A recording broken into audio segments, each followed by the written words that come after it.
Hari ini kita menyaksikan pertemuan no DAP, no Anwar. Tetapi kenapa Ismail Sabri jumpa pembangkang? Kenapa Ismail Sabri jumpa pembangkang? Okey, kita tengok berita yang dipaparkan oleh Malaysia Kini hari ini. Okey, Malaysia Kini, Ismail Sabri wakili UMNO dan dia bincang dengan Anwar DAP. Parti Pembangkang tidak akan mempersulitkan kerajaan yang diterajui Perdana Menteri Ismail Sabri, kata pengerusi Pakatan Harapan Datuk Seri Anwar. Kita beritahu kepada Perdana Menteri kalau suasana dan program itu agak pro rakyat, kita tak akan persulitkan. Kita beri jaminan kalau program pro rakyat, program menangani COVID ini lebih berkesan, maka kita tidak ada masalah untuk menjamin keadaan lebih terkawal, katanya. Anwar berkata demikian mengulas mengenai gesaan supaya usul undi percaya terhadap Ismail Sabri dilakukan pada sidang Dewan Rakyat akan datang. Dua lagi pemimpin pembangkang iaitu Muhammad Sabu dan juga Setiausaha Agung DAP Lim Guan Eng turut menyertai pertemuan itu yang dibuat atas jemputan pejabat Perdana Menteri. Ketiga-tiga pimpinan itu tiba di bangunan Perdana Putra pada 2 petang dengan menaiki kenderaan. Okey, tuan-tuan. Dan ada yang bertanya apa yang diorang tanda tangan ni? Yang diorang tanda tangan ini adalah kenyataan rasmi yang keluar. Satu kenyataan rasmi yang keluar yang diorang tanda tangan ni menunjukkan kalau sekiranya nak kerjasama dan sebagainya untuk rakyat, pro rakyat dan sebagainya, itu kita tak ada isu. Itu tak ada masalah. Yang masalahnya bila melibatkan ialah salah laku, melibatkan COVID, tapi kita tak tahu dana tersebut pergi ke mana, wang tersebut dibelanjakan berapa jumlah kita, pinjaman dan sebagainya. Itu yang kita akan pertikaikan. Selain daripada itu, kita tak ada isu sebenarnya. Saya dah kata tadi bahawa Pakatan Harapan pembangkang ini tak pernah ada isu kalau sekiranya perkara itu perkara yang baik, perkara yang elok. Kita tengok daripada tahun lepas bila kita buat PKP, the moment kita buat PKP, tak ada isu pun, tak ada masalah pun. Terus kita kata apa? Kita obey PKP tersebut. Kita buat, kita lakukan. Kita tak ada masalah. Tak ada pun kita buat demo ke apa. Padahal kalau kita nak buat demo, kita boleh buat demo ni. Tapi kita mengenangkan bahawa tak apalah kerana COVID ni kita hold dulu. Kita tahan dahulu. Ramai juga yang tanya, bila kita nak mula? Bila kita nak mula? Saya kata sabar. Kita sekarang ni COVID, jangan buat dulu. Ada masa, ada ketika. Ada masa, ada ketika dia. Ada masa, ada ketika kita akan turun. Jangan risau. Tapi sekarang bukan masa yang sesuai. Sebab saya kesiankan, bukan kesiankan kerajaan. Saya kesiankan frontliner tu. Itu yang saya kesiankan. Saya kesiankan anak-anak kita. Saya kesiankan orang tua. Itu saya kesiankan. So saya kata prioriti kita utamakan yang itu dahulu. Tak apa. Tapi kita lawan, tetap lawan. Jangan risau. Jangan ingat kita ni macam tak ada apa pembangkang ni. Sekarang pembangkang macam lemah lembik. Kita bukan lemah lembik, tuan-tuan. Kita menunggu masa yang sesuai untuk kita nak strike. Now, persoalannya, kenapa Ismail Sabri nak sangat jumpa pembangkang ni? Immediately nak jumpa pembangkang. Dia sekarang ini saya kata sepatutnya, ini adalah hari Rabu. Sepatutnya dia kata janji Ismail Sabri kabinet itu akan didedahkan, senarai kabinet itu akan didedahkan dalam minggu ini. Now, perbincangan demi perbincangan menampakkan secara internalnya bahawa sekarang ini pergelutan untuk mendapatkan jawatan dan pembahagian jawatan itu semakin hebat dan hangat di kalangan mereka. Pembahagian jawatan dan juga kedudukan itu semakin hebat di kalangan mereka. Dan disebabkan itu juga ada di antara sekarang ini ugutan demi ugutan yang keluar kepada Ismail Sabri kalah pada undi percaya sekiranya mereka tidak menunaikan. Dia tidak menunaikan apa yang diberikan oleh sebagaimana mereka dapat sebelum ini. Sebab itu sekarang ini, nak atau tidak, ini merupakan satu signal kepada kepada Muhyiddin Yassin, kepada GPS, kepada geng-geng yang ini, yang lain-lain ini. Kepada yang lain-lain ini, GPS, kepada Bersatu, kepada PAS, ni signal kepada anda. Publika yang saya tunjuk semalam tu, meeting Perikatan Nasional di Publika itu adalah satu signal yang dihantar kepada UMNO. Look, kami ada sokongan sekarang ini. Nampak, kami boleh tarik sokongan ini dan kerajaan kamu akan jatuh. Apa tindak balas Ismail Sabri? Dia jemput pembangkang hari ini. Dan pembangkang tu dalam itu dia kata apa? The government will not fall because pembangkang back me up. Itu signal dia. Sama ada pembangkang atau back him up atau tidak, itu cerita lain. Apa perbincangan dalam itu selama 1 jam lebih itu tak payah saya cerita kat sini lah kan. Tetapi apa yang ada perbincangan itu, ada orang nampak sebagai satu penjajaran baru. Ada kemungkinan selepas ini, berkemungkinan kalau undi percaya itu pergi yang menyokong adalah pembangkang, bertukar kerajaan, UMNO jadi Perdana Menteri, pembangkang ini akan jadi menteri-menteri di dalam kerajaan yang ada. Ada orang kata. Saya tak kata itu akan jadi, saya kata ada orang kata. Dan bersatu PAS dan juga GPS dan juga sewaktu dengannya akan putih mata sebab mereka akan jadi pembangkang. Dan perkara yang paling ditakuti oleh golongan-golongan ini adalah jadi pembangkang. Jadi suka atau tidak, mereka terpaksa mengatakan ya untuk undi percaya. Mereka terpaksa mengatakan ya untuk undi percaya.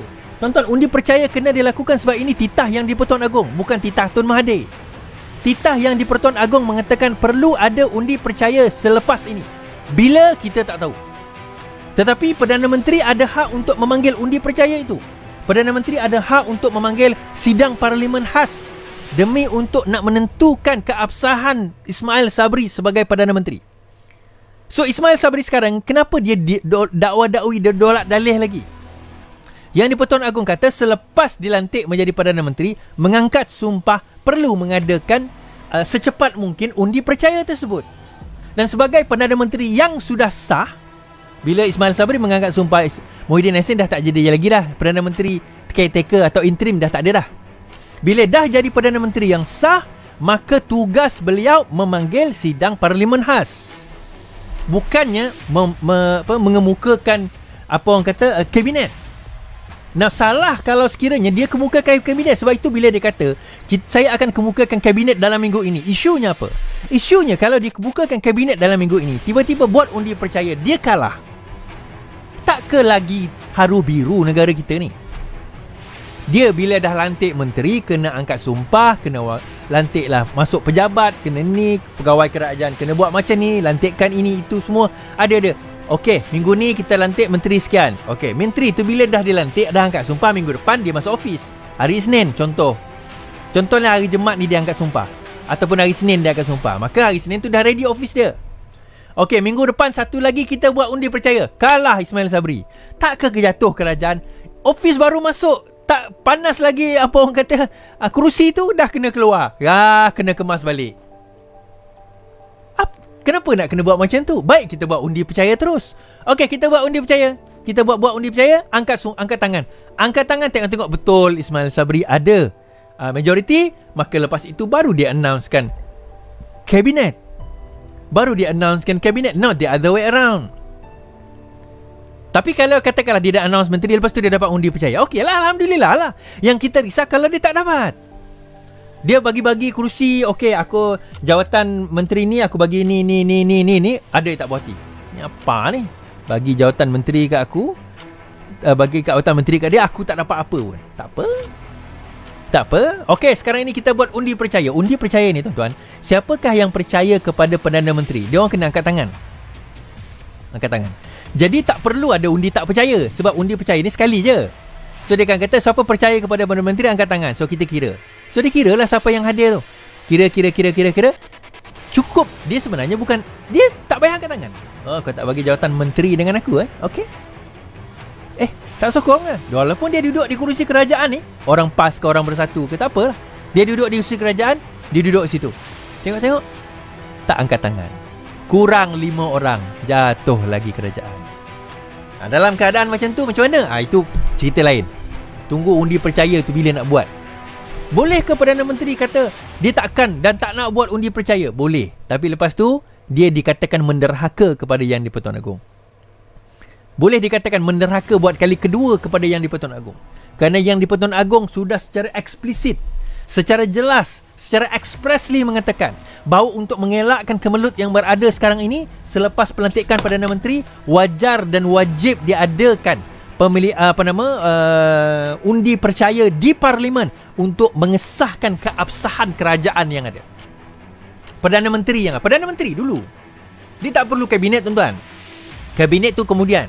Perdana Menteri dahulu diabsahkan. Dah dapat Perdana Menteri baru kita buat kabinet. Itu tak ada isu. Tak ada isu. Ada yang kata, boleh ke kita buat sidang parlimen tanpa menteri-menteri? Tak ada masalah. Yang penting Perdana Menteri itu mesti ada. Perdana Menteri ada, buat sidang khas. Macam hari tu dipanggil sidang khas parlimen. Itu bukan sidang parlimen, itu sidang khas demi untuk nak COVID. Itu buat sidang khas. Sebenarnya nak tutup mulut pembangkang aja sebab bising. Kan nak tutup mulut pembangkangnya sebab asyik bising je bila nak sidang parlimen. Lala dia buat. Demi nak tutup mulut pembangkang, demi kononnya dia tak ada haka pada Yang Pertuan Agong. Tengok-tengok 4 hari instead of 5 days.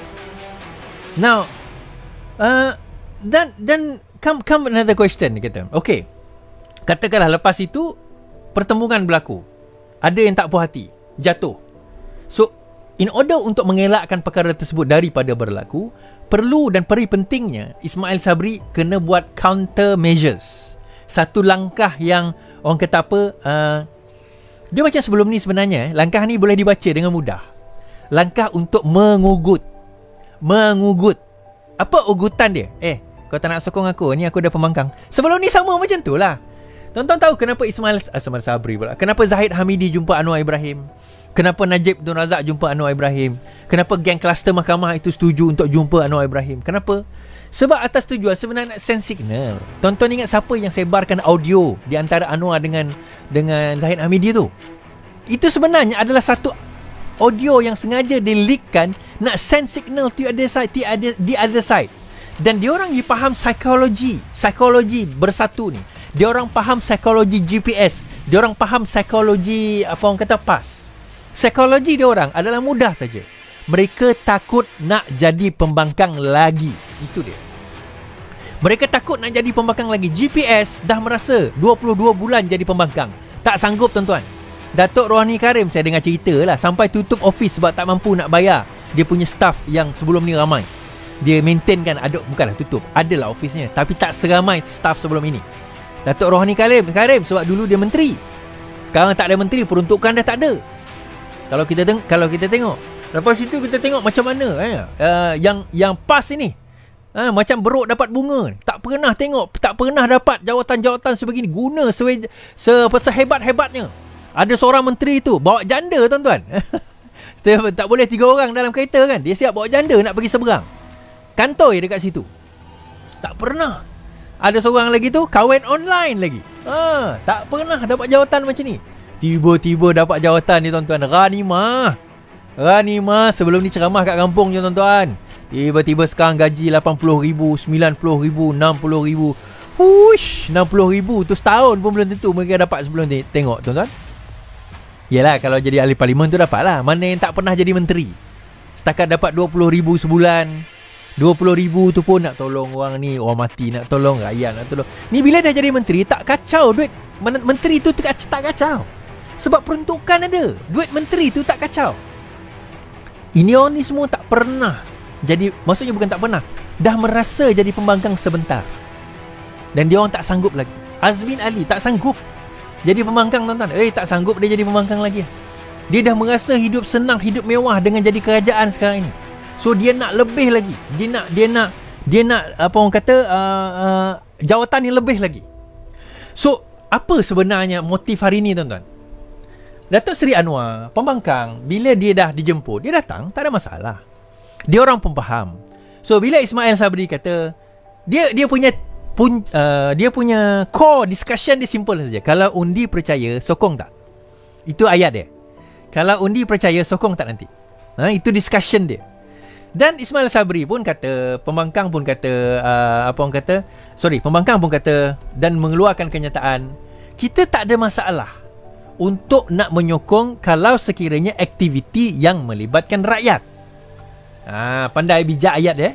Kalau sekiranya apa-apa program yang melibatkan rakyat, apa-apa aktiviti yang melibatkan rakyat, kita tak ada masalah untuk menyokong. Kita tak ada masalah untuk menyokong apa-apa sahaja aktiviti, apa-apa sahaja program yang menyentuh persoalan ataupun yang menyentuh tentang rakyat. Itu kita tak ada isu.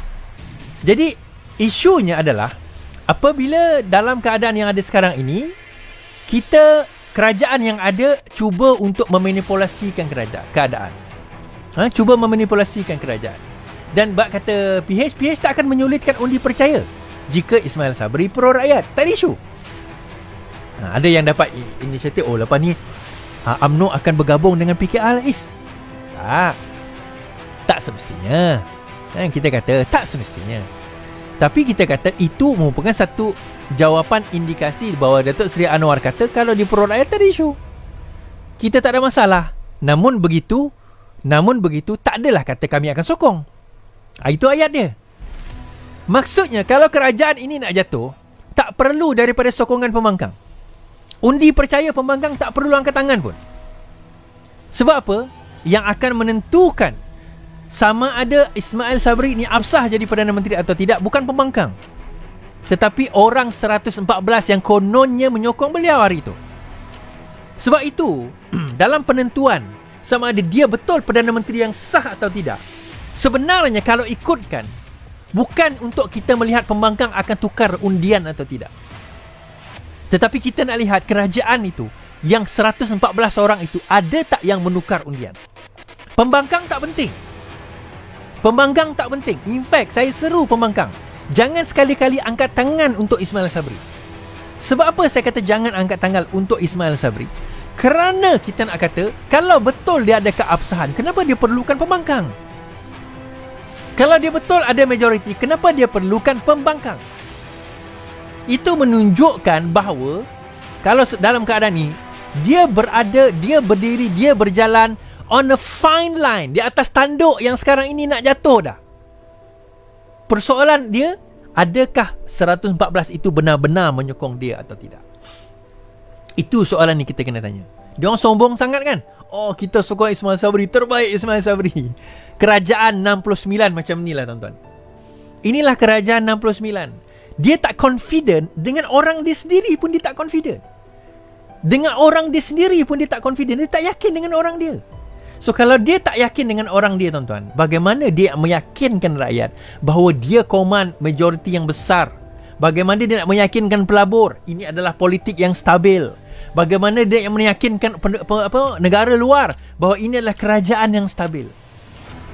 Sebab itu kita kata kalau betul, kembalikan kepada mandat rakyat. Tak payah tunggu tahun depan, ujung tahun depan tak payah. Selesaikan COVID ujung tahun ini, bagi vaksin. Bulan 2, bulan 3 bagi vaksin. Bulan 5, bulan 6 tahun depan, kita buat pilihan raya. Tak ada isu dah. Sebab kita kena faham 20,000, 30,000 positif ni, bila dah ada vaksin, dia dah jadi lain. Dia positif yang lain dah. Dia dah positif yang protected positif, whatever you want to call it lah. Tak ada isu. Kembalikan kepada rakyat, kita buat undi semula. Kembalikan kepada rakyat. Kalau kita menang, kita menang. Tak ada isu. Kita menang. Kalau kita menang, alhamdulillah kita menang. Kalau kita kalah, kita kalah. Kita tak ada masalah dengan perkara tersebut. Kita tak ada masalah dengan perkara tersebut. Sebab sekarang ini, yang tersepit dengan kejahatan, yang tersepit dengan kebobrokan, yang tersepit dengan segala masalah yang berlaku sekarang ini adalah kerajaan yang ada sekarang. Adalah kerajaan yang ada sekarang. Itu tadi kenapa faham sudah insyaAllah bahawa kenapa Ismail Sabri nak sangat jumpa pembangkang. Kenapa? Itu signal sebenarnya. Satu signal yang dihantar kepada ni semua juak-juak ni. Semua kepada Bersatu, kepada PAS, kepada GPS, kepada G whatever lah. Sabah punya parti. Kau ingat kau orang nak tarik sokongan? Kau tarik lah. Ni ada 105 orang di belakang aku ni. Kau ingat aku takut? Itu signal yang nak bagi. So Bersatu nak buat apa? Jadi bacol? Dan jadi bondan? Takut? Macam dia dah bagi amaran. Itu sebenarnya satu tamparan. Satu tamparan kepada kamu. It's a slap to your face. Nak bagi tahu, Day, dia kata, Day, kau ingat apa? Kau punya ugutan tu. What takutlah. What apa dia kata?